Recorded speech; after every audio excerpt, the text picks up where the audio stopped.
हाँ, सामने ध्यान दो। भारत की जलवायु को प्रभावित करने वाले कारक चल रहे थे और शायद मेरे हिसाब से कारक पूरे हो गए थे। कल की क्लास में कर लिया था पूरा, ठीक है ना? एक बार थोड़ा सा रिवाइज के तौर पर देखें अपन।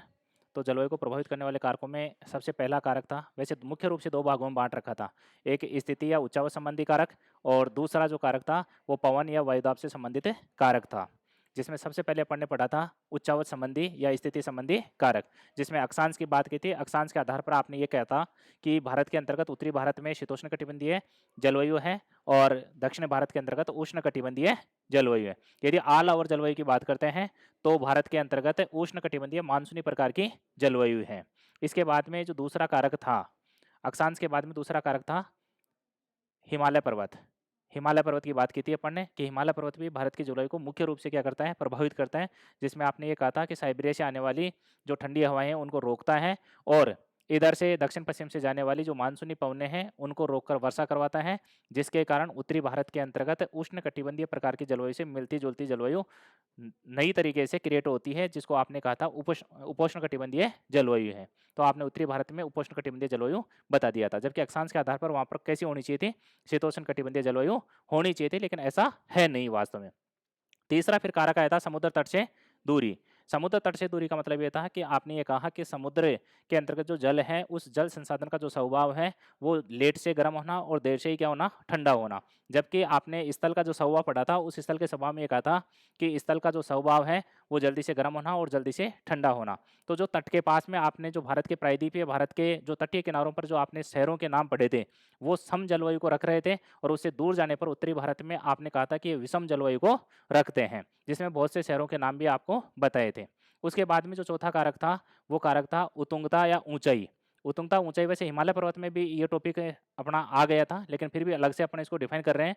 जिसके अंतर्गत आपने कहा था कि भारत के अंतर्गत जो कुछ पठार और कुछ पर्वत हैं वो आर्द्रता युक्त मानसूनी पवनों को रोककर क्या करवा लेते हैं, वर्षा करवा लेते हैं, जिससे वहां पर एक नई प्रकार की जलवायु निर्मित हो जाती है। जिसमें आपने पश्चिमी घाट का उदाहरण दिया था, और पश्चिमी घाट का उदाहरण देकर आपने कहा था कि उसका जो पश्चिमी भाग है वो वृष्टि प्रदेश है और उसका दूसरा जो पवन विमुखी भाग है वो वृष्टि छाया क्षेत्र में आता है। जिसमें आपने कहा था कि बेंगलोर और पुणे वृष्टि छाया क्षेत्र में है, और आपने कहा था वृष्टि क्षेत्र के अंतर्गत मुंबई और इसके पास में मुंबई और मारमागोवा वाले जो भी सारे इलाके हैं वो किसमें है, वृष्टि क्षेत्र में, जिसमें न्यू मैंगलोर का नाम आपने लिख लिया था।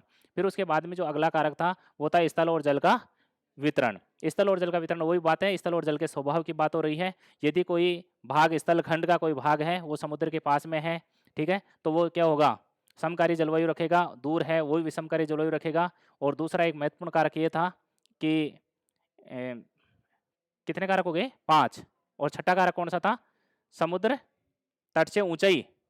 ऊंचाई की तो बात कर ही ली थी ना अपन ने।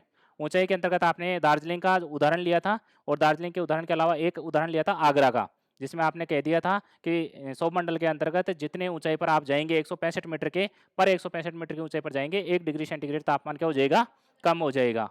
और ऐसा करते हुए आपने कहा था कि दार्जिलिंग मध्य हिमालय का भाग है जो 3700 से 4500 मीटर की औसत ऊंचाई रखता है, जबकि आगरा एक मैदानी क्षेत्र में है, जिसके कारण आपने कहा था कि शीत ऋतु के अंतर्गत आगरा का तापमान 16 डिग्री सेंटीग्रेड होता है, दार्जिलिंग का तापमान उसी समय कितना होता है, 4 डिग्री सेंटीग्रेड तापमान होता है।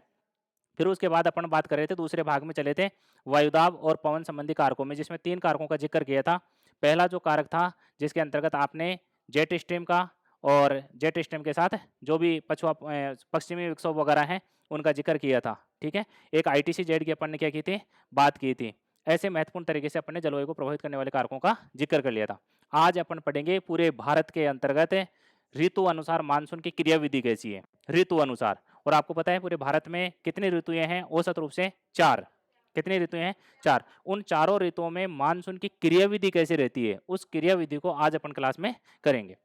हेडिंग डाल लें आप।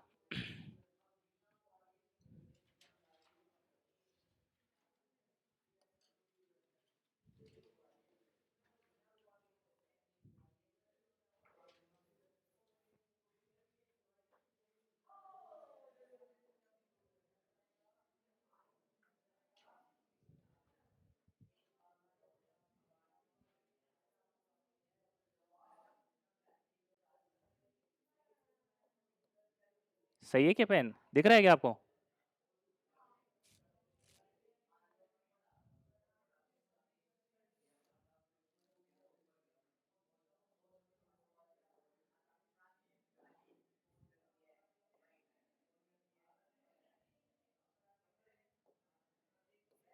ये वाला सही है।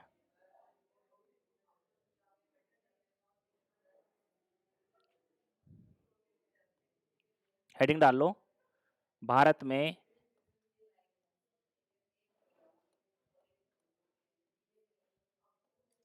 ऋतु अनुसार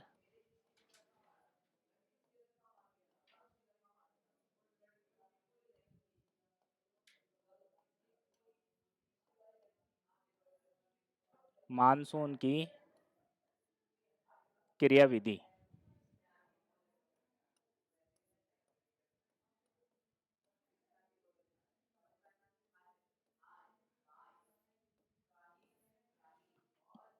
ऋतु अनुसार, भारत में ऋतु अनुसार मानसून की क्रियाविधि डाल लिया। इसमें अपन ये पढ़ेंगे कि जो 4 प्रकार की ऋतुएं हैं भारत में, एक बात का ध्यान रखना विशेष तौर से, आप राजस्थान के निवासी हैं, राजस्थान में और तमिलनाडु के ऋतु में अंतर होगा, समय में अंतर होगा। ये ध्यान रखना कि जो मैं समय लिखा हूँ वो जरूरी नहीं है कि तमिलनाडु राज्य में रहने वाले निवासियों के लिए भी वही समय, उसी ऋतु का समय वही रहेगा। समय अंतर होता है। समय के अंतर्गत चारों ऋतुओं में अंतर पाया जाएगा। वो आपके स्थान के लोकेशन की बात के ऊपर निर्भर करता है कि आपके लोकेशन कहाँ पर है। ठीक है। दूसरी बात, ये जो ऋतुएं अपन लिखाएंगे ये पूरे ऑल ओवर भारत के ऊपर लागू होगी कि ऑल ओवर भारत के अंतर्गत जो औसत वायुमंडलीय दशाएं हैं उसके आधार पर ये ऋतुओं का समय लिखाया गया है। तो उसमें अंतर हो सकता है। राजस्थान के निवासी के लिए किसी ऋतु का समय अलग हो सकता है, तो तमिलनाडु वालों के लिए थोड़ा अलग हो सकता है। ऐसे डिफरेंट आएगा, लेकिन ये औसत ऋतुओं की बात करेंगे और उसी समय की बात करेंगे, जिसमें सबसे पहले अपन पढ़ेंगे शीत ऋतु। हेडिंग डाल लें, शीत ऋतु में मानसून की क्रियाविधि पढ़ रहे हैं। शीत ऋतु, शीत ऋतु की बात करेंगे। लिख लिया। अब देखो, सबसे पहली बात तो यह है कि शीत ऋतु कब होती है। पूरे जनवरी से लेकर दिसंबर तक के जो 12 माह हैं, 12 मंथ हैं, उन 12 मंथ के अंतर्गत कौन सा ऐसा समय है जिसमें शीत ऋतु शुरू होती है और कहां पर जाके खत्म होती है, बताओ। 15 दिसंबर से 15 मार्च, ठीक है ना। 15 दिसंबर से 15 मार्च शीत ऋतु का समय होता है। लेकिन वास्तव में देखा जाए ना, वास्तव में देखा जाए तो मध्य नवंबर में, कब है, मध्य नवंबर के अंतर्गत ही आपको शीत ऋतु देखने को मिलेगी। और ये मध्य नवंबर से, राजस्थान के हिसाब से बता रहा हूं, ये पूरे भारत के औसत के हिसाब से बता रहा हूं, मध्य नवंबर से लेकर फरवरी एंड तक, फरवरी तक, ठीक है, फरवरी तक का समय रहता है। और वैसे एनसीईआरटी ने जो लिखा है वो तो लिखा है 15 दिसंबर से 15 मार्च, ये इसने लिखा है। दोनों ही चीजें सही हैं, दोनों ही चीजें सही हैं।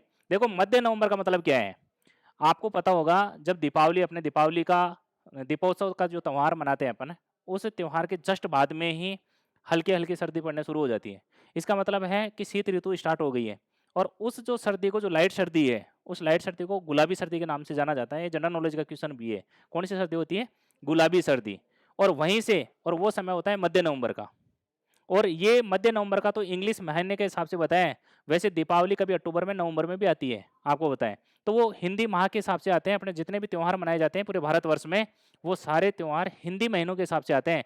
तभी कई बार अक्टूबर में और कई बार नवंबर में, ठीक है ना। और उस हिसाब से ये मध्य नवंबर बताया जाता है कि इंग्लिश के महीने के हिसाब से जो दीपावली का समय होता है उसका आसपास का जो समय होता है मध्य नवंबर, यहीं से शीत ऋतु की शुरुआत हो जाती है और फरवरी एंड तक शीत ऋतु खत्म हो जाती है। मार्च के महीने में ऋतु दूसरी स्टार्ट हो जाती है, ठीक है ना, जिसके दौरान ग्रीष्म ऋतु की स्टार्टिंग हो जाती है, बसंत काल होता है उस टाइम में। और 15 दिसंबर से 15 मार्च है, ठीक है ना, ये एनसीईआरटी ने बता रखा है कि 15 दिसंबर से 15 मार्च। अब इस ऋतु में, शीत ऋतु में मानसून की क्रियाविधि कैसी रहती है, इसके अंतर्गत भी मानसून की क्रियाविधि को पढ़ेंगे अपन। तो 2 प्रकार की क्रियाविधि होती है इसमें। एक क्रियाविधि तो होती है जो शीत ऋतु के दौरान पश्चिमी विक्षोभ भारत में आते हैं और पश्चिमी विक्षोभों से भारत का मानसून प्रभावित होता है। एक चीज तो वो पढ़ेंगे। और एक चीज पढ़ेंगे, शीत ऋतु में अपना मानसून लौट जाता है, ठीक है ना। लौटते हुए मानसून या शीतकालीन मानसून या उत्तरी पूर्वी मानसून या रिटर्निंग मानसून, ठीक है ना, कुछ भी कह दो, अलग अलग नाम है, उस मानसून को पढ़ेंगे। और ये दोनों प्रकार की यदि एक्टिविटी शीत ऋतु के दौरान होती है, इन दोनों एक्टिविटीज को अपन पढ़ते हैं, शीत ऋतु अपनी कंप्लीट हो जाती है। तो इसमें भी, शीत ऋतु में भी समय के बाद में जो पहली हेडिंग अपनी डलेगी वो डलेगी, पहली हेडिंग कौन सी, पश्चिमी विक्षोभ। डाल लो आप, पश्चिमी विक्षोभ, पश्चिमी विक्षोभ। और पश्चिमी विक्षोभ के साथ अपन पढ़ेंगे, ओब्लिक चिन्ह डाल करके लिख लेना, शीतकालीन, शीतकालीन, सॉरी,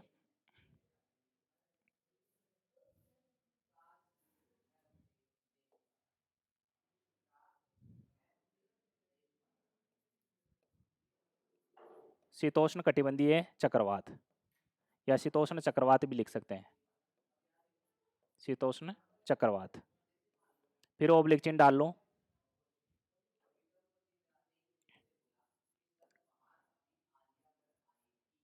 भूमध्य सागरीय चक्रवात, ओब्लिक चिन्ह डाल लो,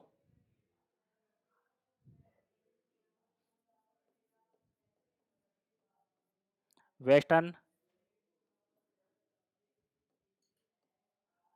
डिस्टरबेंस, वेस्टर्न या वेस्टर्ली डिस्टरबेंस,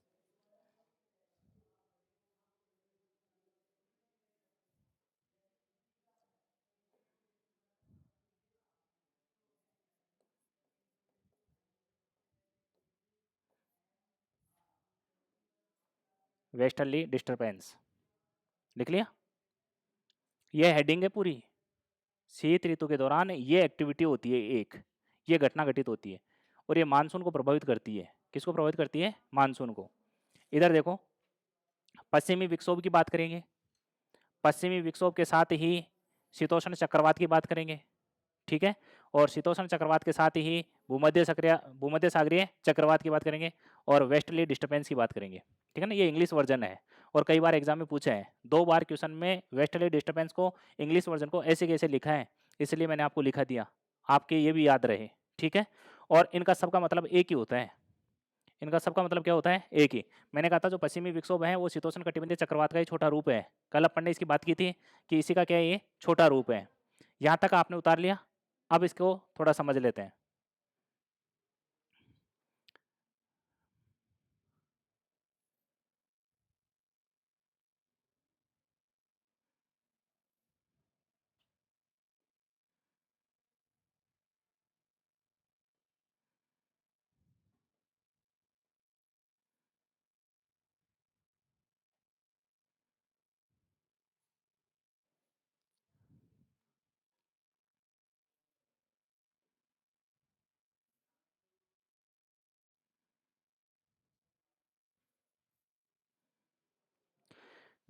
ये वाला जो भाग है, ये वाला जो भाग है, ये भूमध्य सागर का भाग है। किसका भाग है? भूमध्य सागर। ये अफ्रीका का भाग है, और फिर ये जो ये भाग है, ठीक है ना, ये मारमरा सागर, ठीक है ना, अजोव सागर, ये उसके भाग हैं। मारमरा सागर अजोव सागर वाला भाग है। और ये पूरा का पूरा जो भाग है, ये अरब प्रायद्वीप का भाग है। किसका भाग है? अरब प्रायद्वीप का। और ये जो भाग है, ये भाग है फारस की खाड़ी का। ये है फारस की खाड़ी, फारस की खाड़ी, ये फारस की खाड़ी है। और ये जो भूमध्य सागर है, इसको मैं यहाँ लिख देता हूँ, भूमध्य सागर, ठीक है, ये भूमध्य सागर है। और ये भारत है, और यहाँ पर है तिब्बत का पठार। कौन सा पठार है? ये तिब्बत का पठार है।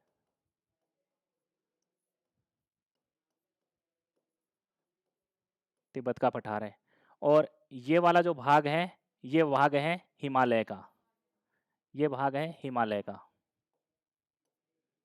ये हिमालय का भाग है, ठीक है। अब ये वाली स्थिति है, ठीक है। और अपन पढ़ रहे हैं पश्चिमी विक्षोभ, शीतोष्ण कटिबंधीय चक्रवात, वेस्टर्ली डिस्टर्बेंस, और भूमध्य सागरीय चक्रवात। सबका मतलब एक ही होता है। ये स्थिति शीत ऋतु के दौरान ऐसे घटित होती है कि ये जो भूमध्य सागर है, ठीक है ना, इस भूमध्य सागर के ऊपरी भाग में, ऊपरी भाग का मतलब है सौमंडल के ऊपर, बात भूमध्य सागर की हो रही है, लेकिन जस्ट भूमध्य सागर के ऊपर वायुमंडल में जाएंगे तो आपको वहां पर एक ऊपर से धारा चलती हुई मिलेगी, जिसका जिक्र अपन ने कल किया था। और वो धारा कौन सी है? Jet stream. और वो जेट स्ट्रीम चल कहाँ से रही है? पश्चिम से। कहाँ से चल रही है? ये पश्चिम है, ये पश्चिम दिशा है, ठीक है, और ये कौन सी दिशा है? पूर्व दिशा है। तो पश्चिम से पूर्व की ओर चल रही है। और मैंने कहा था कि कोई भी धारा हो, कोई भी नदी हो, जिस साइड से चलती है उस आधार पर उसका नाम रखा जाता है, ठीक है। तो ये पश्चिम से चल रही है इसलिए इसका नाम, जेट स्ट्रीम का नाम पश्चिमी जेट स्ट्रीम। और ये किस भाग में चल रही है? भूमध्य सागर यहाँ पर है, ठीक है ना। और भूमध्य सागर के यहाँ भूमध्य सागर है, और लगभग भूमध्य सागर के ये पास वाला जो भाग है, इस भाग से 23.5 डिग्री ये वाला भाग, ठीक है ना, ये वाला भाग ऐसे गुजर रहा है, 23.5 डिग्री वाला भाग। और इसके जस्ट नीचे ही जो रेखा है वो रेखा है 0 डिग्री वाली, ये 0 डिग्री रेखा है, ठीक है। और ये भूमध्य सागर के ऊपरी वायुमंडल के अंतर्गत जो जेट धारा बह रही है पश्चिम से, ये वाली जलवायु कौन सी है? आपने कहा था कि ये उपोष्ण जलवायु है। कौन सी है? उपोष्ण जलवायु। कौन सी जलवायु है? उपोष्ण। तो उपोष्ण जलवायु में चल रही है या उपोष्ण कटिबंध वाले जोन में चल रही है, तो धारा का नाम उपोष्ण पश्चिमी जेट स्ट्रीम। याद रह जाएगा, उपोष्ण पश्चिमी जेट स्ट्रीम धारा कहाँ चल रही है? ऊपरी वायुमंडल में। अब ऊपरी वायुमंडल का मतलब है कि मैं इसको थोड़ा ऊपर चला देता हूँ यहाँ, तो आपको पता रहेगा। इसका मतलब है कि यहाँ से एक धारा चलेगी और उस धारा को आप क्या कह रहे हैं? ऐसे धारा चल रही है, इस धारा को आप कह रहे हैं उपोष्ण उपोष्ण पश्चिमी, शॉर्ट में लिख देता हूं पश्चिमी जेट स्ट्रीम। और ये चल कहाँ रही है? भूमध्य सागर के ऊपरी वायुमंडल में 7.5 किलोमीटर से 14 किलोमीटर वाले भाग में चल रही है। कैसे चल रही है? लहरदार। किस दिशा में चल रही है? पश्चिम से पूर्व। तो ये 7.5 किलोमीटर की ऊंचाई पर चल रही है, इसका मतलब है मैंने भूमध्य सागर से ऊपर रखा है इसको, ठीक है। और ये पहुंच गई हिमालय पर्वत के पास, और हिमालय पर्वत के पास में ही तिब्बत का पठार था। तिब्बत के पठार से इसका सामना होता है, और सामना होता है तो एक दिशा, इसकी एक शाखा तो चली जाती है उत्तर की ओर, और एक शाखा इसकी ऐसे के ऐसे उतर जाती है, और कैसे चली जाती है? दक्षिण की ओर। इसका मतलब है कि जो उपोष्ण पश्चिमी जेट स्ट्रीम धारा आई थी वो तिब्बत के पठार की वजह से 2 शाखाओं में विभक्त हो गई। यहां तक किसी को समस्या है क्या? नहीं। ये शाखा कौन सी है? उत्तरी शाखा। इसका नाम लिख दिया उत्तरी शाखा। ये लो, ये उत्तरी शाखा है। और ये कौन सी शाखा है? ये है दक्षिणी शाखा। ये दक्षिणी शाखा है। ये तो बात हो गई उपोष्ण पश्चिमी जेट स्ट्रीम की। अब इसी समय जो ये चलती है शीत ऋतु के दौरान, कल अपन ने जिक्र किया था कि इसकी स्पीड कितनी होती है, तो इसकी स्पीड आपने कहा था कि शीत ऋतु के दौरान इसकी जो स्पीड होती है वो होती है 184 किलोमीटर प्रति घंटे, ठीक है, 84 किलोमीटर पर हाउस, ठीक है ना। एक घंटे में 184 किलोमीटर की यात्रा करती है, लेकिन ये ऊपरी वायुमंडल में चलती है। अब उसके नीचे धरातल पर, ठीक है ना, वायु सौरमंडल के बिल्कुल नीचे धरातल पर यहां पर चल रही है पश्चिमी विक्षोभ। क्या चल रही है? और पश्चिमी विक्षोभ तो यहां से स्टार्ट होती है भूमध्य सागर से, और ऐसे पश्चिमी विक्षोभ ऐसे चलती है, ये चल रही है पश्चिमी विक्षोभ, ठीक है। यहां पर इसका नाम लिख देता हूं, ये है पश्चिमी विक्षोभ। पश्चिमी विक्षोभ चल रही हैं निचले वायुमंडल में, और जेट स्ट्रीम धारा चल रही है ऊपर। अब आप ये कहना चाह रहे हैं कि सर पश्चिमी विक्षोभ की भी स्पीड बता दो, कितनी स्पीड है? तो ये जो पश्चिमी विक्षोभ है, ठीक है ना, इसकी स्पीड है 32 किलोमीटर से लेकर 48 किलोमीटर पर हाउस, पर घंटे, ये इसकी स्पीड रहती है। अब आप कहोगे कि सर आपको कैसे पता चला कि 32 से 48 है? पता ऐसे चला कि जो पश्चिमी विक्षोभ है वो शीतोष्ण कटिबंधीय चक्रवात का भाग है, उसका छोटा रूप है, और शीतोष्ण कटिबंधीय चक्रवातों की स्पीड ये है, शीतकाल में चलते हैं ना तो 32 से 48 किलोमीटर प्रति घंटे की रफ्तार से ही चलते हैं, और सबसे तेज गति से चलते हैं तो उष्णकटिबंधीय चक्रवात चलते हैं, ठीक है ना। तो इनकी गति शीतोष्ण कटिबंधीय चक्रवातों की ये है, तो पश्चिमी विक्षोभों की भी तो यही है, लेकिन ये चल कहाँ रहे हैं? धरातल पर, और ये चल रही हैं ऊपरी वायुमंडल में। तो जैसे यहाँ से उच्च दाब बनता है और यहाँ पर क्या बनता है इस समय? निम्न दाब, ठीक है ना। ऐसी स्थिति में यहाँ से पश्चिमी विक्षोभ चलते हैं, यहाँ से पश्चिमी विक्षोभ चलते हैं, और इन पश्चिमी विक्षोभों का जो चलने के लिए जो गति प्रदान करता है, ये गति करता है कौन? उपोषण पश्चिमी जेट स्ट्रीम धारा, क्योंकि ये स्पीड से लेकर आ रही है, ऊपर से स्पीड से चल रही है, तो ऊपर से स्पीड से चलेगी तो नीचे वाली चीज को भी खींचेगी। खींचेगी कि नहीं खींचेगी? खींचेगी। बस में यात्रा की है क्या? बस में यात्रा की है? बस चल रही होती है और बस स्लो होकर आपको उतारती है, ठीक है ना, और आप उतरते हैं तो आप थोड़ी देर के लिए बस के साथ हो जाते हैं, होते कि नहीं होते? ऐसे ही ये उपोषण जो पश्चिमी जेट स्ट्रीम धारा है, ये किसको साथ कर लेती है?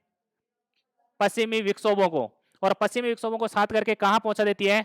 भारत के एरिया तक पहुंचा देती है। कहां तक पहुंचा देती है? यहां तक कोई दिक्कत नहीं है आपके? किसने गति प्रदान की? इनको लाने में सहयोग किसने किया? भारत में पश्चिमी विक्षोभों को पहुंचाने का कार्य किसने किया? जेट स्ट्रीम ने। किसने किया? जेट स्ट्रीम ने। अब यहां से जो पश्चिमी विक्षोभ चलेंगे, ये पश्चिमी विक्षोभ भूमध्य सागर से यहां से आर्द्रता ग्रहण करेंगे। यहां से क्या करेंगे? आर्द्रता ग्रहण। और यहां से आर्द्रता ग्रहण करके ये सबसे पहले इस भाग में, ठीक है ना, ये वाला जो भाग है ये तुर्की का भाग है। यहां पर एक तुर्की देश है। कौन सा देश है? तुर्की। इस तुर्की में क्या करेंगे? वर्षा। पश्चिमी विक्षोभ अपनी आर्द्रता को यहां डाल देगा तुर्की में, और तुर्की में डालने के बाद में यहां एक सागर है जिसका नाम है कैस्पियन सागर। इसका नाम है कैस्पियन सागर, ठीक है ना, मैं यहां लिख देता हूं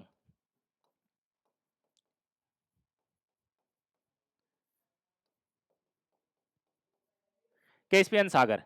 कैस्पियन सागर है और नीचे यहां पर है फारस की खाड़ी। ये वाला भाग किसका है? फारस की खाड़ी का। और फारस की खाड़ी के बाद में यहां पर है इराक। इराक, ये इराक देश है। और इराक के बाद में आता है अफगानिस्तान। अफगानिस्तान, और अफगानिस्तान के बाद में आता है पाकिस्तान, और पाकिस्तान के बाद में आता है भारत। ऐसे इन देशों का क्रम है। अब ये पश्चिमी विक्षोभ चले थे, सबसे पहले बारिश कहां करेंगे? तुर्की में। और तुर्की में बरसात करते ही इनकी आर्द्रता हो जाती है समाप्त। किनकी? पश्चिमी विक्षोभों की। और ये आर्द्रता कहां से लेके आए थे? भूमध्य सागर से। इसीलिए इनको भूमध्य सागरीय चक्रवात कहते हैं। पता चल गया इनको भूमध्य सागरीय चक्रवात क्यों कहते हैं? क्योंकि इनका मूल उद्गम स्थान कहां है? भूमध्य सागर। इसलिए इनको पश्चिमी विक्षोभों को भूमध्य सागरीय चक्रवात भी कह रहे हैं। ये शीतकाल में घटित हो रही है घटना, इसलिए इसको शीतोष्ण कटिबंधीय चक्रवात भी कह रहे हैं। ये घटना पश्चिम में हो रही है, इसलिए इसको पश्चिमी या वेस्टर्ली डिस्टर्बेंस भी कह रहे हैं, जो इंग्लिश वर्जन है। अब यहां से चलते तुर्की में बारिश की आर्द्रता खत्म हो गई। आर्द्रता खत्म होते ही इन्हीं पवनों ने, कौन सी? पश्चिमी विक्षोभ वाली पवनों ने कैस्पियन सागर से, और फारस की खाड़ी दोनों में जल भरा हुआ है, यहां से इन्होंने आर्द्रता को वापस से ग्रहण कर लिया। और वापस से ग्रहण करके इराक में, अफगानिस्तान में, पाकिस्तान में और भारत में ऐसे हल्की बारिश करते हुए ये भारत में आकर भी क्या कर देती है? हल्की बरसात कर देती है। अब आप कहोगे कि सर भारत में कितनी सेंटीमीटर बरसात हो जाती है? तो सेंटीमीटर का तो पता नहीं, ठीक है ना। हल्की वर्षा होती है जो मिलीमीटर में होती है, एमएम जिसको कहते हैं। और ये वर्षा होती है 18 से लेकर 25 मिलीमीटर, ये वर्षा होती है, जो 1 सेंटीमीटर में 10 मिलीमीटर होती है। इसका मतलब हुआ लगभग 2-2.5 सेंटीमीटर की वर्षा हो गई, और 2-2.5 सेंटीमीटर की वर्षा होती है भारत में। अब आप कहेंगे कि सर भारत में वर्षा कहां तक होती है? तो भारत में वर्षा होती है यहां तक के भाग में, ये वाला भाग है, और ये पूरा का पूरा भाग है ये वाला।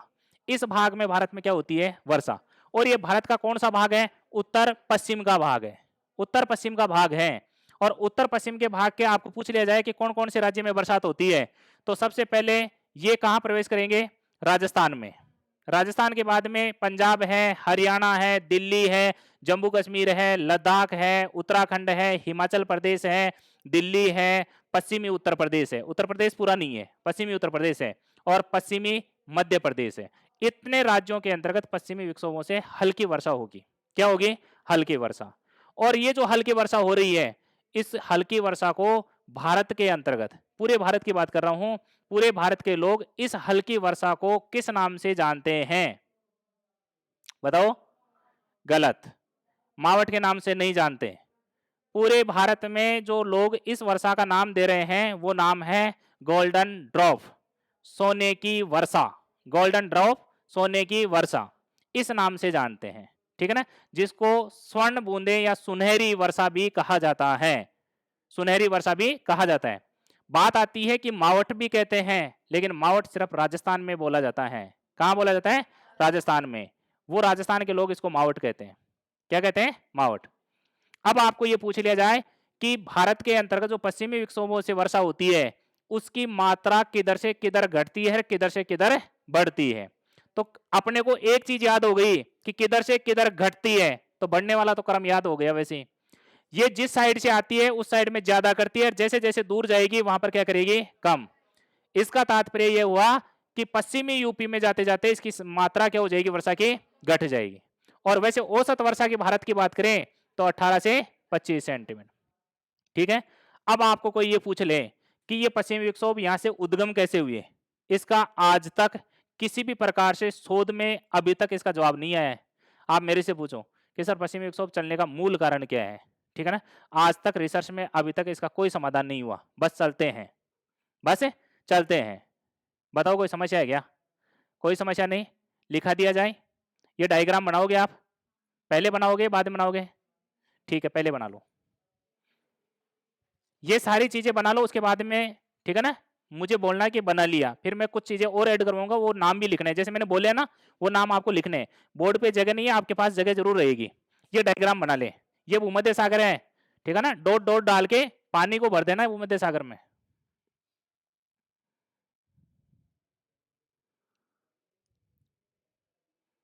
पूरे नाम लिखना देशों के।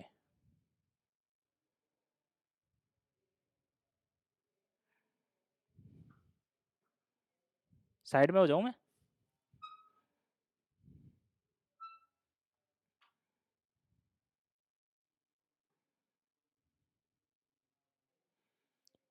ऊपरी वायुमंडल में चलाना ये जेट स्ट्रीम, और यहाँ पर भूमध्य सागर में चलाना ये।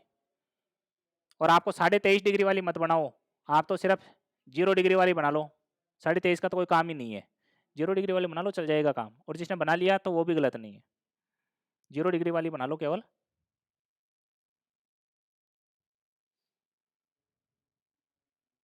और वैसे नहीं भी बनाओगे दोनों तो भी चलेगा, क्योंकि थोड़ा सा भारत का मानचित्र ऊपर होना था और नीचे हो गया, बीचों बीच में से नहीं निकलती है, थोड़ा सा गलत हो जाएगा वो डायग्राम, है ना। नहीं भी बनाओगे तो भी चल जाएगा, कोई बात नहीं।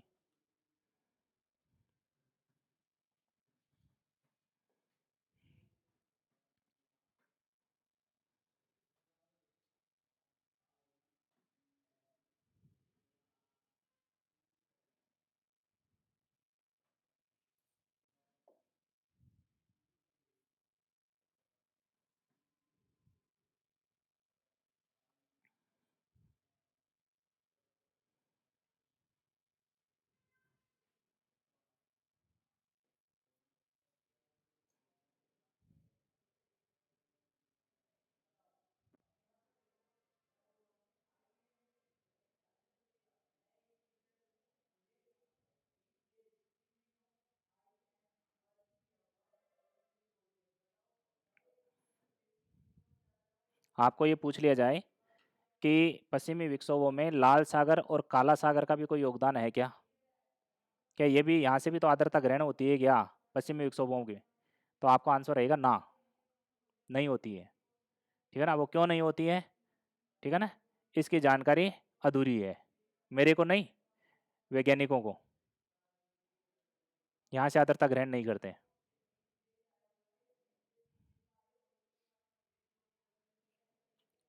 ये क्वेश्चन आ सकता है कि काला सागर लाल सागर से आर्द्रता ग्रहण की जाती है क्या पश्चिमी विक्षोभों से? आपका आंसर रहेगा नहीं। इस चीज को ध्यान से सुन लेना, है ना। बना लिया, बना लो।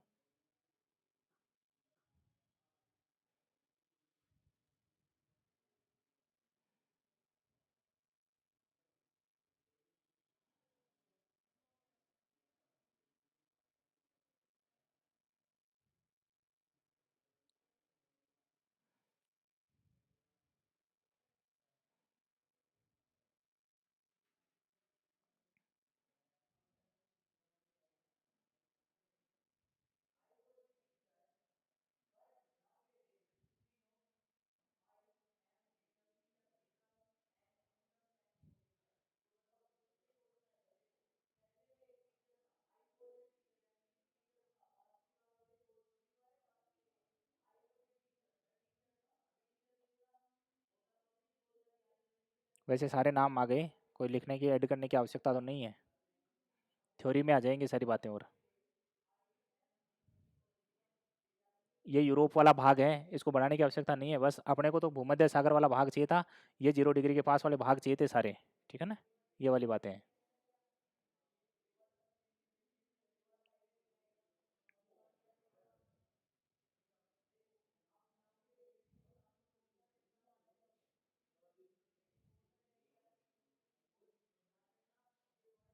लिखा है,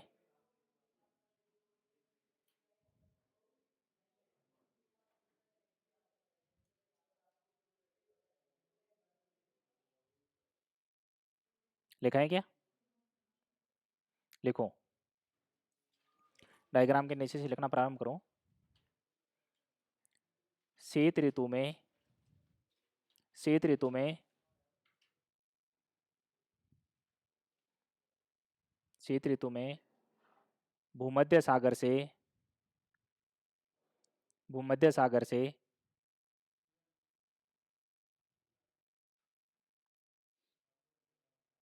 भूमध्य सागर से पश्चिमी विक्षोभ, पश्चिमी विक्षोभ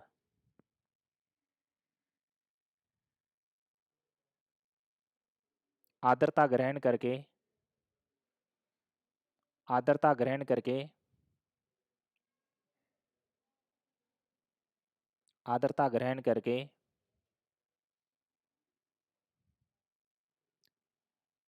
तुर्की में वर्षा करते हैं, तुर्की में वर्षा करते हैं, तुर्की में वर्षा करते हैं,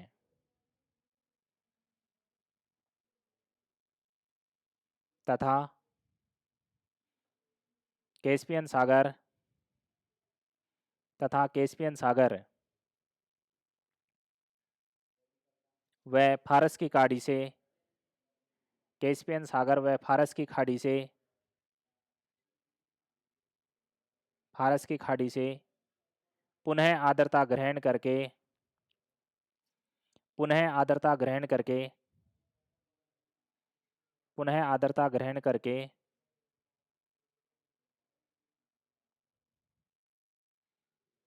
इराक,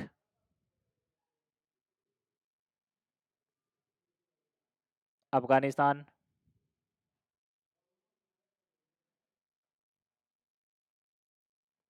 पाकिस्तान,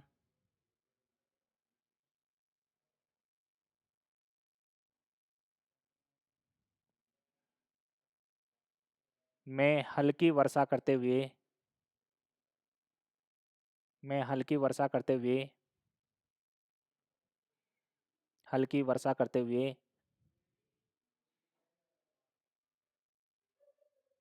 भारत के उत्तर पश्चिम भाग में, भारत के उत्तर पश्चिम भाग में हल्की वर्षा करते हैं, उत्तर पश्चिम भारत में हल्की वर्षा करते हैं।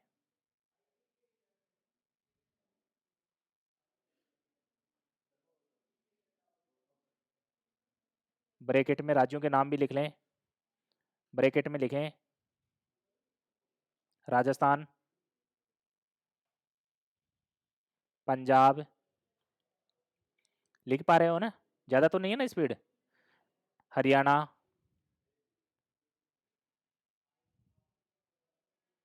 जम्मू कश्मीर,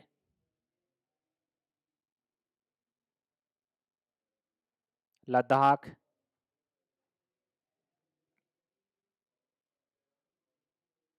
उत्तराखंड,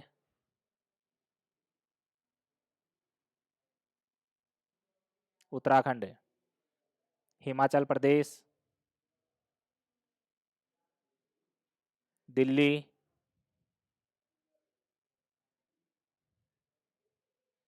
पश्चिमी उत्तर प्रदेश व पश्चिमी मध्य प्रदेश, पश्चिमी मध्य प्रदेश, पश्चिमी मध्य प्रदेश, ब्रैकेट को बंद कर दो। नेक्स्ट लाइन में लिखना या पैराग्राफ चेंज करके लिखना, भारत में इन पश्चिमी विक्षोभों से, भारत में इन पश्चिमी विक्षोभों से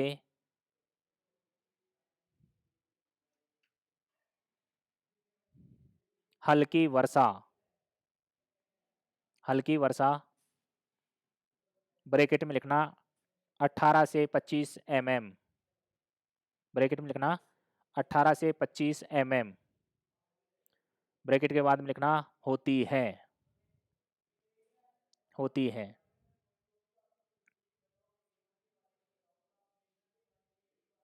नेक्स्ट लाइन में लिखना, अगली लाइन में लिखना भारत में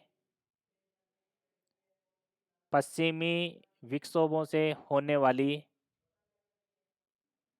भारत में पश्चिमी विक्षोभों से होने वाली, भारत में पश्चिमी विक्षोभों से होने वाली वर्षा की मात्रा,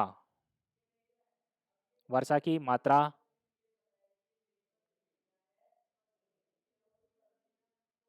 पश्चिम व उत्तर पश्चिम से, वर्षा की मात्रा पश्चिम व उत्तर पश्चिम से पूर्व की ओर घटती जाती है, पूर्व की ओर घटती जाती है।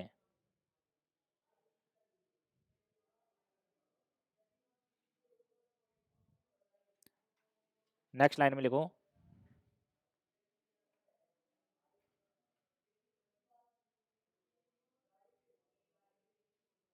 नेक्स्ट लाइन में लिखो इन पश्चिमी विक्षोभों, इन पश्चिमी विक्षोभों का मूल उद्गम, मूल उद्गम, मूल उद्गम भूमध्य सागर से होने के कारण, भूमध्य सागर से होने के कारण,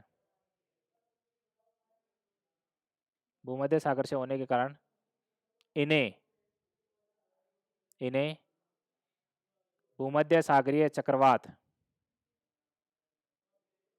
इन्हें भूमध्य सागरीय चक्रवात भी कहा जाता है, भूमध्य सागरीय चक्रवात भी कहा जाता है। इन चक्रवातों की गति, इन चक्रवातों की गति 32 से 48 किलोमीटर, इन चक्रवातों की गति 32 से 48 किलोमीटर, 32 से 48 किलोमीटर पर हाउस, पर घंटे होती है, पर घंटे होती है, पर घंटे होती है। नेक्स्ट लाइन में लिखो, नेक्स्ट लाइन में लिखो इन पश्चिमी विक्षोभों को, इन पश्चिमी विक्षोभों को, इन पश्चिमी विक्षोभों को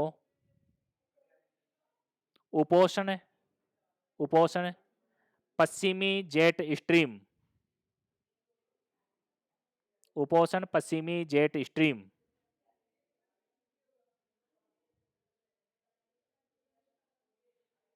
उपोषण पश्चिमी जेट स्ट्रीम भारत में लाने, भारत में लाने में सहायक है, भारत में लाने में सहायक है, भारत में लाने में सहायक है। यहां तक बातें समझ में आ गई। अब देखो दो महत्वपूर्ण बातें हैं। पश्चिमी विक्षोभ जब भी सक्रिय होते हैं तो अपने को पता कैसे चले, ठीक है। मेन बात तो ये है ना कि जब पश्चिमी विक्षोभ चले, शुरू हो, तो अपने को पता कैसे चले कि पहले ही पता चल जाए कि पश्चिमी विक्षोभ सक्रिय होने वाले हैं और वो अपने पास पहुंचने वाले हैं। इसका मतलब है शीत लहर आने वाली है और मावठ होने वाली है। अपन राजस्थान के जयपुर के निवासी हैं तो अपने लिए तो मावठ ही है, ठीक है ना। तो अपने को पता कैसे चले, तो इसका पता चलने के लिए जो लद्दाख और जम्मू कश्मीर वाला इलाका है वहां पर अचानक से, ठीक है ना, तापमान बढ़ जाता है। अचानक से क्या हो जाता है, तापमान बढ़ जाता है और वहां की जो बर्फ है वो पिघलने लगती है। तो समझ लो कि भारत के अंतर्गत पश्चिमी विक्षोभ सक्रिय होने वाले हैं। इनका पता इस हिसाब से चलता है, ठीक है। दोनों बातें याद रह जाएगी। जम्मू कश्मीर के अंतर्गत रात्रि का जो तापमान है, दिन का नहीं, रात्रि का तापमान है वो अचानक से क्या हो जाएगा, बढ़ जाएगा। और अचानक से बढ़ने का मतलब है कि वहां की बर्फ पिघलेगी। और इससे पता चलता है कि भारत में जो पश्चिमी विक्षोभ है वो सक्रिय होने वाले हैं। भारत का जो मानसून जो जाहिर होता है, कई बार पहले से पूर्व में अनुमान लगा लिए जाते हैं ना, वो अनुमान इस आधार पर ही लगाए जाते हैं। और कह दिया जाता है कि 2-3 रोज बाद में भारत में शीतलहर और शीतलहर के साथ वर्षा या माउट होने वाली है। ठीक है, नेक्स्ट लाइन में लिखो, लाइन चेंज करके लिखना, इन पश्चिमी विक्षोभों से, इन पश्चिमी विक्षोभों से, इन पश्चिमी विक्षोभों से होने वाली वर्षा, होने वाली वर्षा को, इन पश्चिमी विक्षोभों से होने वाली वर्षा को भारत में golden drop, golden drop, oblique चिन्ह, सुनहरी बूंदें, सुनहरी बूंदें, ऑब्लिक चिन्ह, सोने की वर्षा, सोने की वर्षा, ऑब्लिक चिन्ह, स्वर्णिम बूंदें, स्वर्णिम बूंदें, स्वर्णिम बूंदें कहा जाता है, स्वर्णिम बूंदें कहा जाता है। तथा, तथा राजस्थान में इस वर्षा को, इस वर्षा को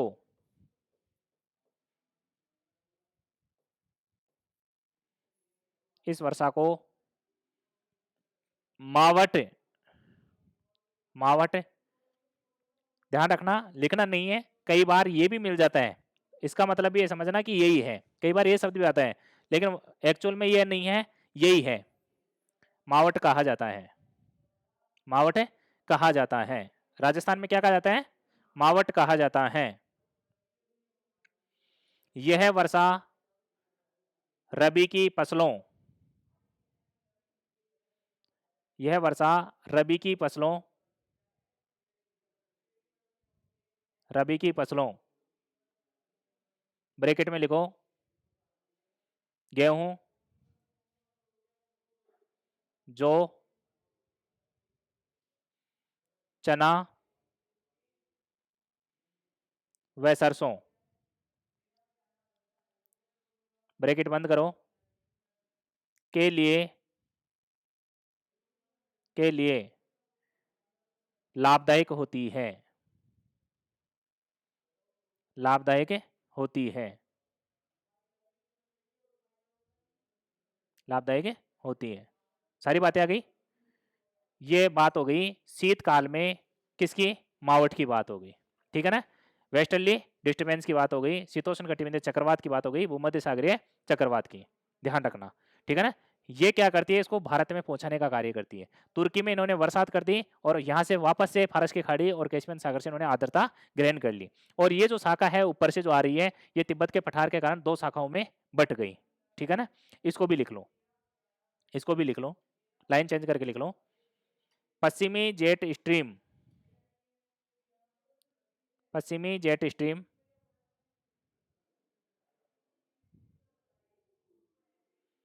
भारत में पहुंचने के बाद, भारत में पहुंचने के बाद तिब्बत के पठार, तिब्बत के पठार के टकराने से, तिब्बत के पठार के टकराने से 2 शाखाओं में विभक्त हो जाती है,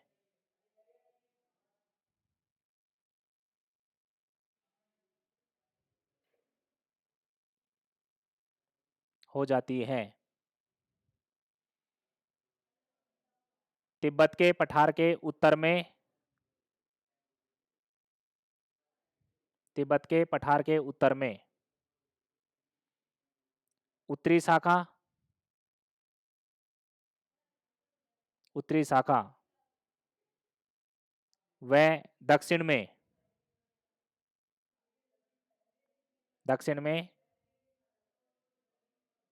दक्षिणी शाखा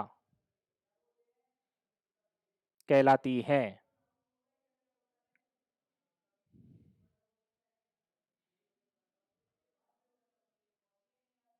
जो गंगा के मैदान का अनुसरण करती है। कौन सी शाखा? दक्षिणी शाखा, जो गंगा के मैदान का अनुसरण करती है, जो गंगा के मैदान का अनुसरण करती है।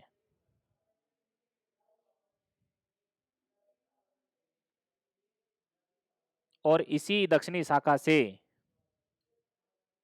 और इसी दक्षिणी शाखा से और इसी दक्षिणी शाखा से और इसी दक्षिणी शाखा से भारत में पश्चिमी विक्षोभ लाए जाते हैं। पश्चिमी विक्षोभ लाए जाते हैं। समझ गए होंगे आप, गहराई का प्रश्न है। वैसे पश्चिमी विक्षोभों को लाने का कार्य तो कौन सी करती है? पश्चिमी जेट स्ट्रीम धारा करती है, लेकिन ये तिब्बत के पठार के कारण दो शाखाओं में विभक्त होती है। एक उत्तर की शाखा होती है, एक दक्षिण की शाखा, और दक्षिणी शाखा भारत में गंगा के मैदान का अनुसरण करती है। और भारत में जो पश्चिमी विक्षोभों को लाने का कार्य कर रही है वो दक्षिणी शाखा ही करती है, ठीक है ना। और यहाँ भूमध्य सागर से ले जाने का कार्य कौन कर रही है? उपोष्ण, ठीक है ना। ये पश्चिम का मतलब है उपोष्ण पश्चिमी जेट स्ट्रीम, पूरा नाम यही है इसका, ठीक है ना, कंफ्यूज मत होना। अब दूसरी हेडिंग डालें आप,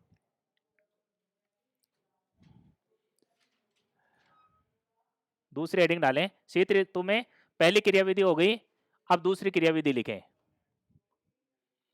शीतकालीन मानसून। शीतकालीन मानसून।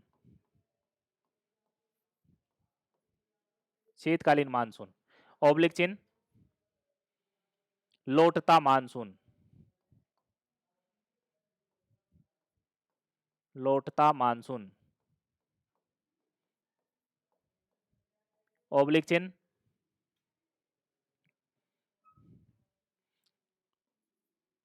उत्तरी पूर्वी मानसून।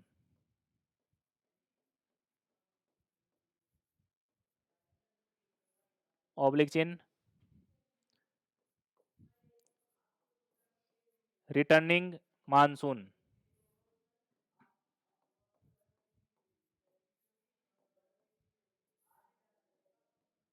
Returning monsoon.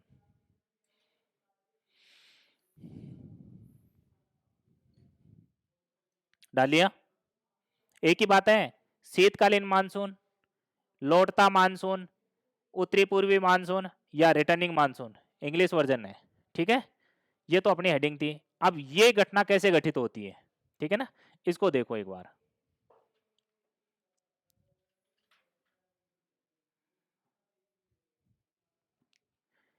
ये वाला जो भाग है भारत का, ये भारत का भाग कौन सा है? उत्तर पश्चिम। ये भारत का उत्तर पश्चिम भाग है, ठीक है। लिख देता हूं मैं यहां पर शॉर्ट में, उत्तर पश्चिम। ये भारत का उत्तर पश्चिम भाग है। और शीतकाल के दौरान भारत के उत्तर पश्चिम भाग जो एक स्थलखंड का भाग है, और स्थलखंड का स्वभाव क्या होता है? जल्दी से गर्म होना और जल्दी से ठंडा होना। और ऋतु कैसी चल रही है? शीत। सूर्य की किरणें वैसे भी क्या है? तिरछी है, क्योंकि सूर्य की किरणें इस समय मकर रेखा पर गई हुई हैं, नीचे नीचे की ओर गई हुई हैं। तो फिर यहां तो किरणें तिरछी पहुंच रही हैं, तो वैसे स्थलखंड का स्वभाव, और दूसरा सूर्य का प्रकाश भी नहीं पहुंच रहा। तीसरी बात, ऋतु भी कैसी है? शीत। तो यहां पर टेम्परेचर कैसा रहेगा? कम रहेगा कि नहीं रहेगा? समझ में आ रहा है आपके? तो यहां पर मैं लिख दूं कि लो टेम्परेचर है, ठीक है ना। ये लिख दिया मैंने, लो टेम्परेचर, ठीक है। तापमान कम हो गया, और तापमान कम को मैंने लिख दिया लो टेम्परेचर। अब तापमान कम है तो आपको यह पता है कि वायु दाब कैसा होगा? है हाई होगा।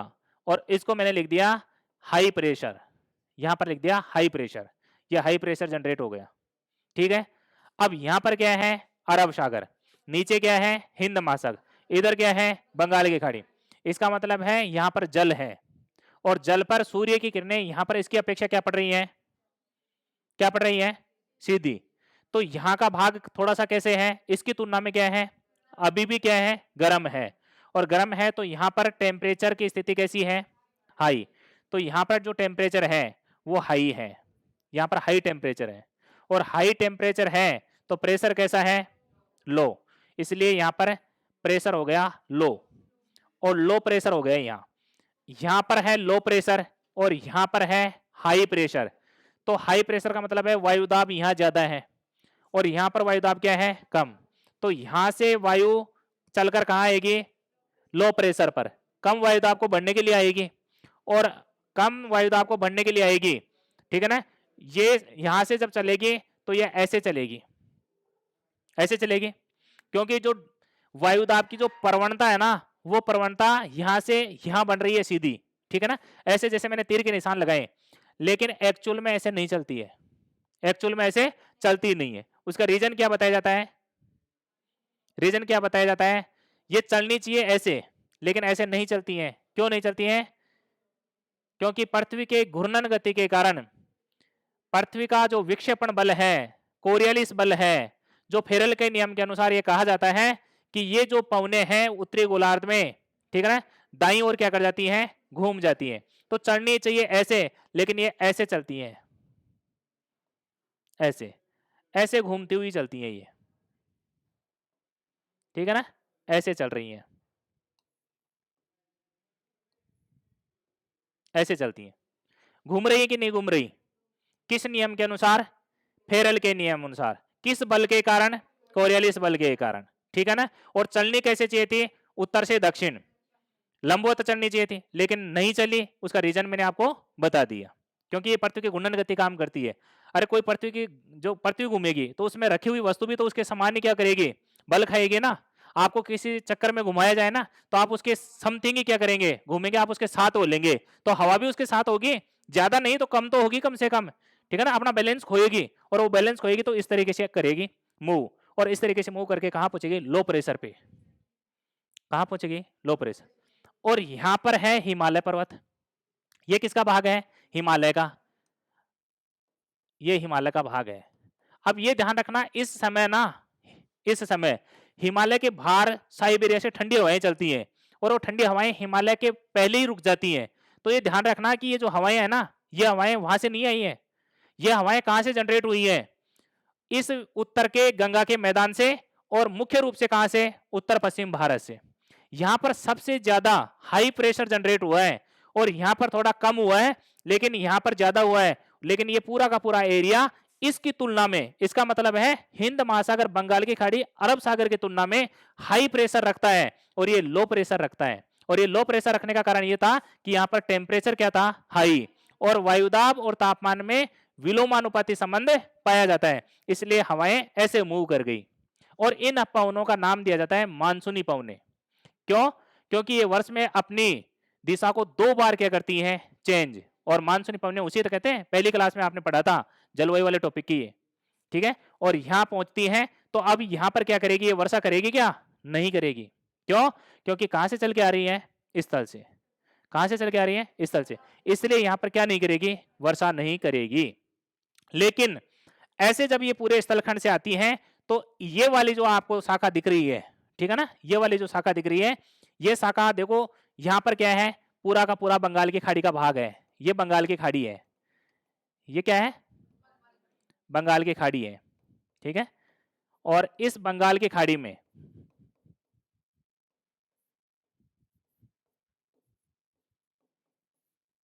ये बंगाल की खाड़ी है, और इस बंगाल की खाड़ी से कुछ पवनों ने क्या कर लिया, आर्द्रता को ग्रहण कर लिया। और आर्द्रता को ग्रहण कर लिया तो आपको पता है कि ये जो पूर्व का तट है, ये वाला पूर्व का तट, ठीक है, ये पूर्व का तट, जिसको आप कहते हैं कोरोमंडल तट, कोरोमंडल तट, ये कोरोमंडल तट है। और कोरोमंडल तट पर ये क्या करेगी, बरसात। अब आपसे पूछा जाए कि कोरोमंडल तट पर बारिश करने का कारण क्या है, तो पहला कारण तो यह है कि बंगाल की खाड़ी से आर्द्रता ग्रहण करेगी, लेकिन यह भी तो जरूरी है कि इनके मार्ग में क्या आनी चाहिए, अवरोध। और मार्ग में अवरोध कौन खड़ा है, पूर्वी घाट, प्लस यहाँ पर सेवराय जेवेदेकीर, यहाँ की जो स्थानीय पहाड़ियां हैं, ठीक है ना, आपने जो शुरू के टॉपिकों में पढ़ा हो, तो यहाँ की जो स्थानीय पहाड़ियां हैं, वो पहाड़ियां भी क्या कर रही हैं, अवरोध। और कई बार ये भी कह दिया जाता है ऑप्शन में कोरोमंडल तट नहीं हो तो यह भी कह दिया जाता है कि दक्षिण भारत में बरसात करती है। शीतकालीन मानसून से कहाँ बरसात होती है? कई बार दक्षिण भारत ही ऑप्शन में होता है, तो ये दक्षिण भारत का ही तो भाग है।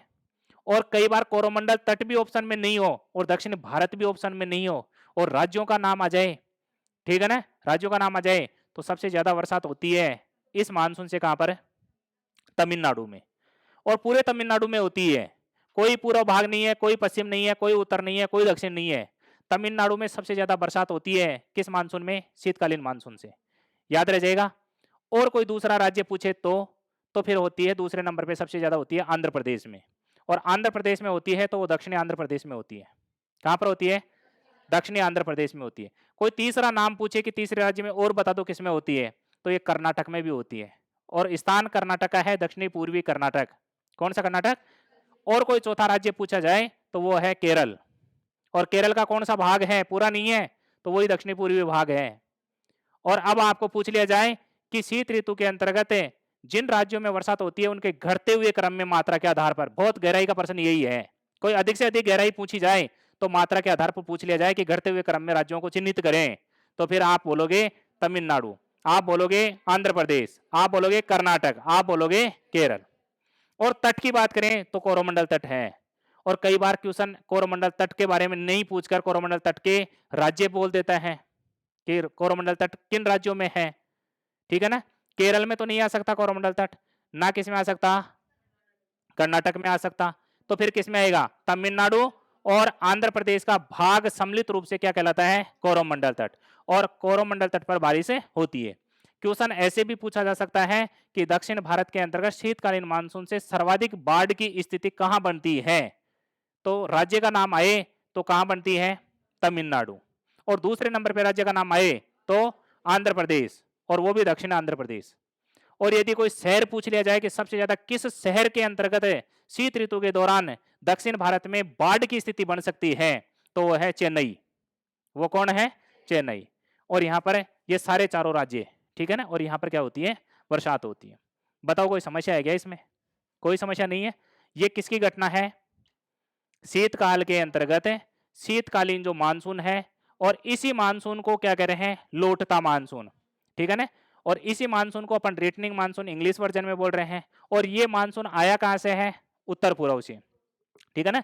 ये उत्तर पूर्व है यहाँ पर, ये उत्तर पूर्व, और ये उत्तर पूर्व से जा कहा रहा है? दक्षिण पश्चिम। ये दक्षिण और ये पश्चिम, ये दक्षिण पश्चिम है, तो दक्षिण पश्चिम की ओर मूव कर रहा है।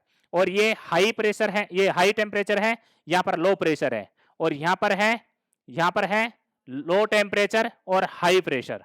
और जैसे ही ग्रीष्म ऋतु आएगी ये स्थितियां वापस से बदल जाएगी। ये वाली दोनों चीजें यहां शिफ्ट होगी, ये दोनों चीजें यहां शिफ्ट होगी, तो हवाएं वापस से क्या करेगी? ऐसे चली जाएगी। लिखा दिया जाए, डायग्राम बना लो आप, डायग्राम को बना ले।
बना लो।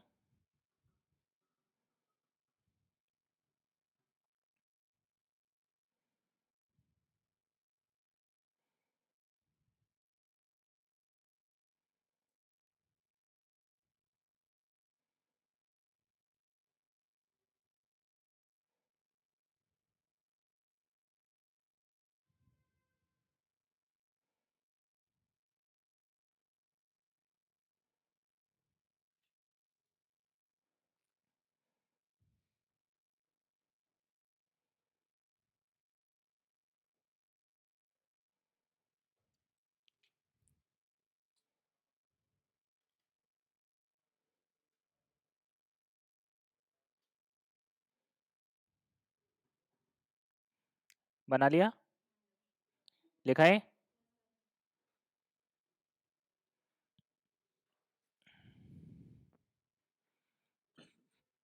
वैसे भी ये बोर्ड पर ही रहेगा ना, जिन्होंने नहीं बनाया वो बाद में बना लेना। एक बार ऐसे नीचे से थ्योरी लिख लें। लिखें।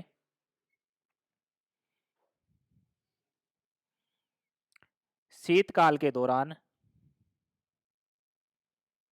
शीतकाल के दौरान, शीतकाल का मतलब है शीत ऋतु की बात हो रही है, मध्य नवंबर से फरवरी एंड तक की बात है। शीतकाल के दौरान उत्तर पश्चिमी भारत में, उत्तर पश्चिमी भारत में,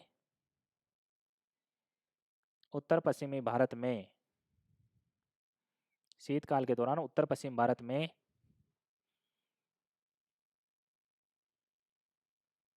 न्यूनतम तापमान, न्यूनतम तापमान व उच्च वायुदाब की दशाएं, व उच्च वायुदाब की दशाएं, व उच्च वायुदाब की दशाएं निर्मित होती हैं, उच्च वायुदाब की दशाएं निर्मित होती हैं, उच्च वायुदाब की दशाएं निर्मित होती हैं, तथा इसी समय, इसी समय अरब सागर, कोमा लगाते रहना, बंगाल की खाड़ी,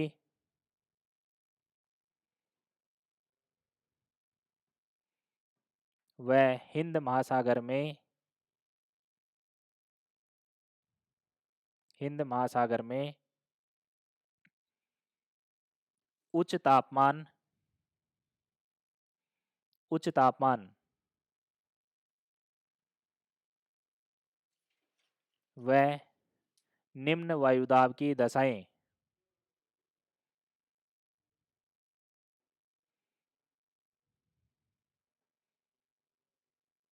निम्न वायुदाब की दशाएं निर्मित होने के कारण, निर्मित होने के कारण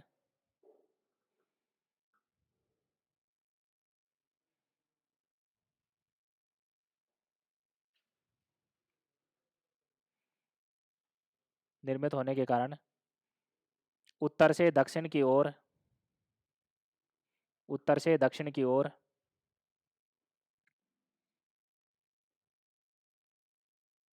निम्न वायुदाब प्रवणता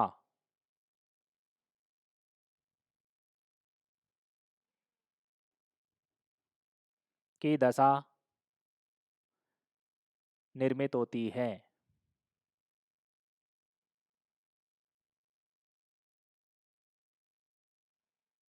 दशा निर्मित होती है। इस प्रवणता के कारण, इस प्रवणता के कारण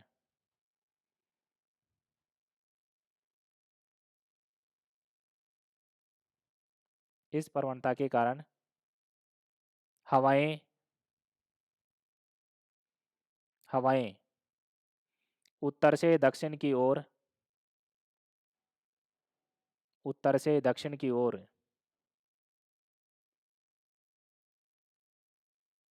चलनी चाहिए, उत्तर से दक्षिण की ओर चलनी चाहिए, चलनी चाहिए।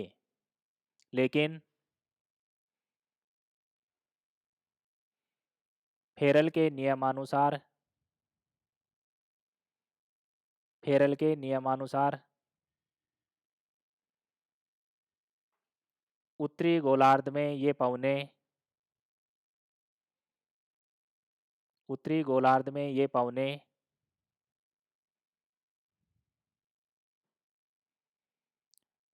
अपनी मूल दिशा के दाहिनी ओर, अपनी मूल दिशा के दाहिनी ओर, मूल दिशा के दाहिनी ओर विक्षेपित हो जाती हैं, मूल दिशा के दाहिनी ओर विक्षेपित हो जाती हैं,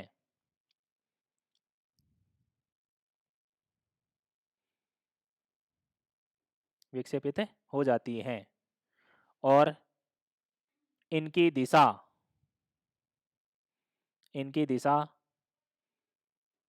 उत्तर पूर्व से दक्षिण पश्चिम, उत्तर पूर्व से दक्षिण पश्चिम की ओर हो जाती है।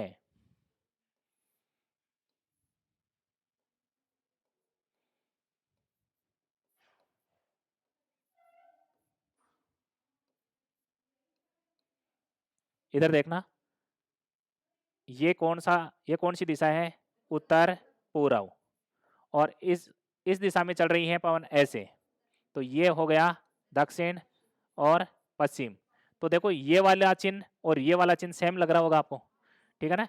ये वाला चिन्ह, इसका मतलब है कि उत्तर पूर्व से दक्षिण पश्चिम की ओर विक्षेपित हो जाती है। और किस कारण से? फेरल के नियम के अनुसार कोरियलिस बल की वजह से। लेकिन बस इतना ही ध्यान रखना है, कोरियलिस प्रभाव वो तो आप जान ही रहे हैं, लेकिन नियम किसका है? फेरल का। और फेरल ने ये कहा था कि उत्तरी गोलार्ध में चलने वाली पवनें शीतकाल के अंतर्गत किधर मूव कर जाती हैं? दाहिनी ओर, ठीक है? और दाहिनी ओर विक्षेपित हुई और यहाँ से चलना प्रारंभ हुई और कहाँ पहुंच गई? अरब सागर में, ठीक है? कहाँ तक लिख लिया? लास्ट लाइन बोलो। हो जाती हैं, लिख लिया? नेक्स्ट पैराग्राफ चेंज करके लिखो, ये हवाएं इस तल खंड के भाग से आने के कारण, ये हवाएं इस तल खंड के भाग से आने के कारण, इस तल खंड के भाग से आने के कारण वर्षा नहीं कर पाती हैं।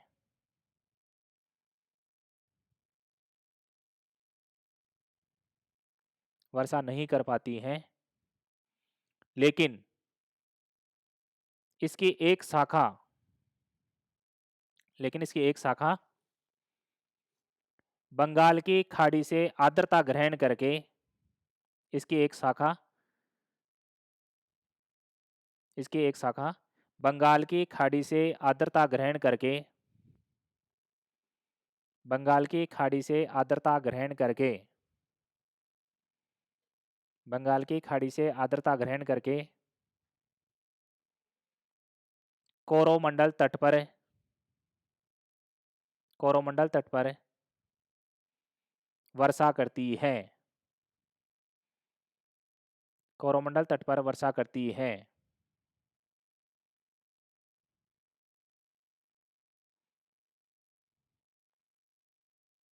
अर्थात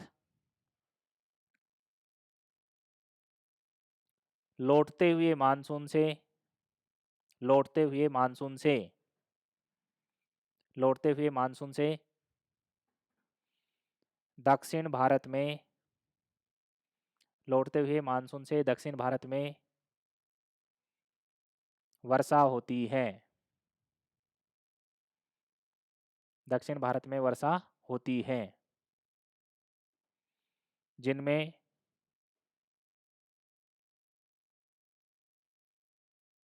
सर्वाधिक वर्षा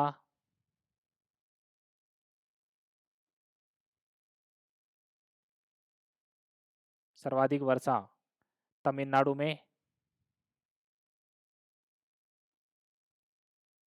उसके बाद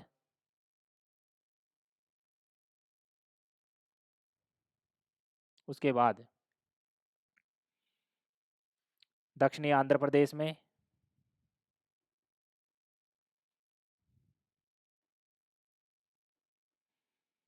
दक्षिणी पूर्वी कर्नाटक में,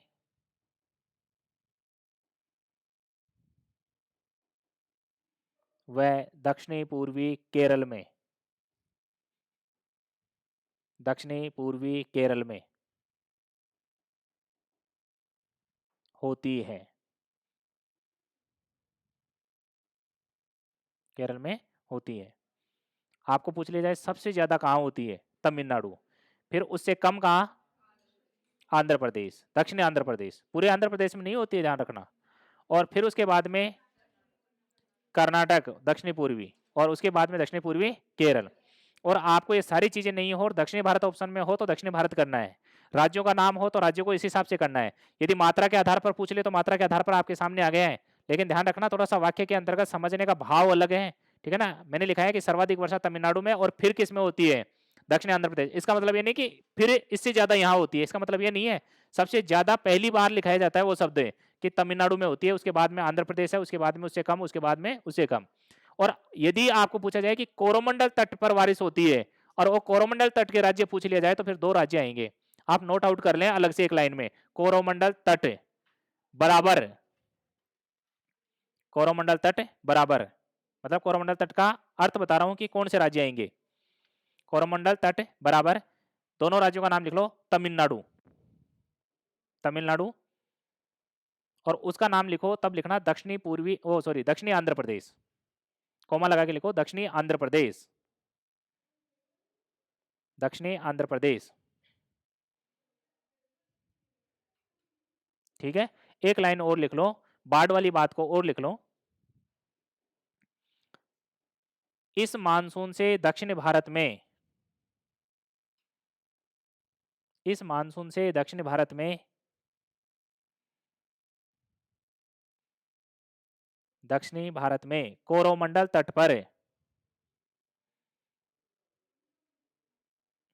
कोरोमंडल तट पर, कोरोमंडल तट पर बाढ़ की स्थिति बनती है, बाढ़ की स्थिति बनती है, जिनमें सर्वाधिक प्रभावित शहर, जिनमें सर्वाधिक प्रभावित शहर, सर्वाधिक प्रभावित शहर चेन्नई है, सर्वाधिक प्रभावित शहर चेन्नई है। लिख लिया? एक आपने वो बात नोट आउट करके नहीं लिखी होगी शायद कि पश्चिमी विक्षोभों का आने से पहले अपने को पता कैसे चलता है, नहीं लिखी ना? उसको नोट डाल करके उसी हेडिंग में, उसी हेडिंग में पश्चिमी विक्षोभ वाली हेडिंग में एक लाइन लिख लें, एक लाइन कहीं पर भी एडजस्ट कर लें, ऊपर नीचे पैराग्राफ में या पृष्ठ के ऊपर वाले भाग में लिख लो कहीं पर भी,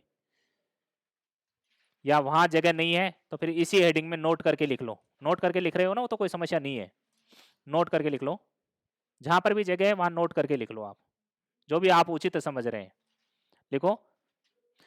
शीतकाल में पश्चिमी विक्षोभों, शीतकाल में पश्चिमी विक्षोभों के आने, पश्चिमी विक्षोभों के आने से पहले, पश्चिमी विक्षोभों के आने से पहले जम्मू कश्मीर में, शॉर्ट में लिख लो जेके, जम्मू कश्मीर में रात्रि का तापमान बढ़ जाता है, रात्रि का तापमान बढ़ जाता है तथा बर्फ पिघलने लगती है, तथा बर्फ पिघलने लगती है।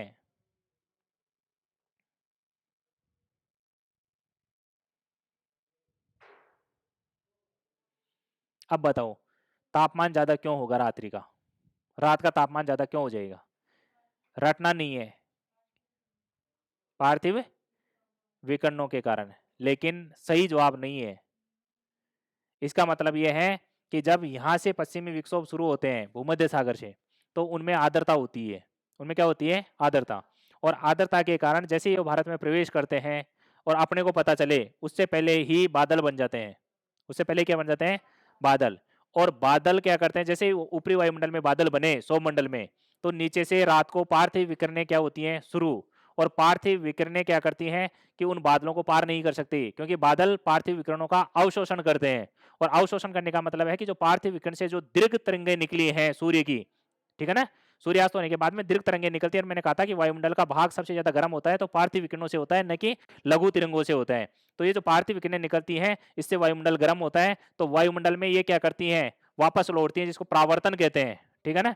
लेकिन ये वापस लौटने नहीं देते, कौन? बादल। और बादल इनको कैद करके और इनका अवशोषण कर लेते हैं, और अवशोषण करेंगे तो फिर क्या होगा? तापमान बढ़ेगा, और तापमान बढ़ेगा तो बर्फ पिघलेगी। इसलिए अपने को पता चल जाता है कि अब कुछ ही समय में क्या होने वाली है? मावट होने वाली है, या गोल्डन ड्रॉप होने वाली है संपूर्ण भारत के संदर्भ में, ठीक है। और कल पढ़ेंगे दूसरी नेक्स्ट ऋतु, ठीक है।